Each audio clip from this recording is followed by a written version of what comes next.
Hello दोस्तों, स्वागत है आप सभी का आपके अपने YouTube चैनल परवाना धुन में। मैं गीतकार पिंटू परवाना। आइए आज के इस वीडियो में आप सभी दोस्तों के लिए लेकर आ गया हूँ छठ पूजा का सॉन्ग, और इसी ट्रैक पे 2 मुखड़ा लेकर आया हूँ। अगर मुखड़ा आप लोग को अच्छा लगे तो वीडियो को लाइक जरूर करें और कमेंट बॉक्स में अपना कमेंट राय जरूर दें। और किसी भाई सिंगर को फुल सॉन्ग चाहिए तो मेरा मोबाइल नंबर डिस्क्रिप्शन में दिया गया है, स्क्रीन पे नंबर दिख रहा है, वहाँ से लेकर आप मुझसे कॉन्टेक्ट करके कम से कम खर्च में सॉन्ग ले सकते हैं। काफी अच्छा सॉन्ग लिखा हूँ, मुझे आशा नहीं बल्कि पूरी विश्वास है कि ये सॉन्ग आप लोग को जरूर पसंद आएगा। तो चलिए मैं इसका डमी दे रहा हूँ। हर कैसे करी छठ बड़ घटना बा, कैसे करी छठ बड़ घटना बा, पियवा फसल पटना बा, पियवा फसल पटना बा, भेजे न कमाई भइल जतना बा, भेजे न कमाई भइल जतना बा, पियवा फसल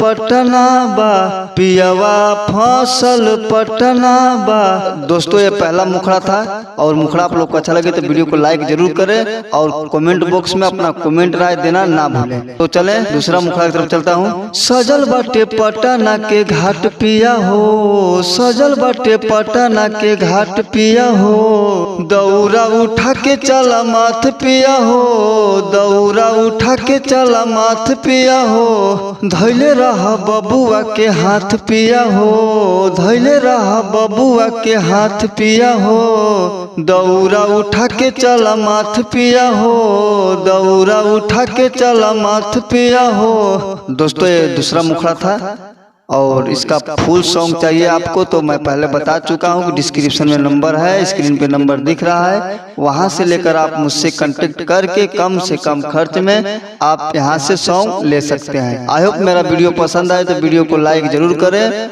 और कमेंट बॉक्स में अपना कमेंट राय देना ना भूले। और अभी तक हमारे चैनल को सब्सक्राइब नहीं किया है तो सब्सक्राइब कर ले। नेक्स्ट वीडियो के लिए तैयार है, तब तक के लिए धन्यवाद।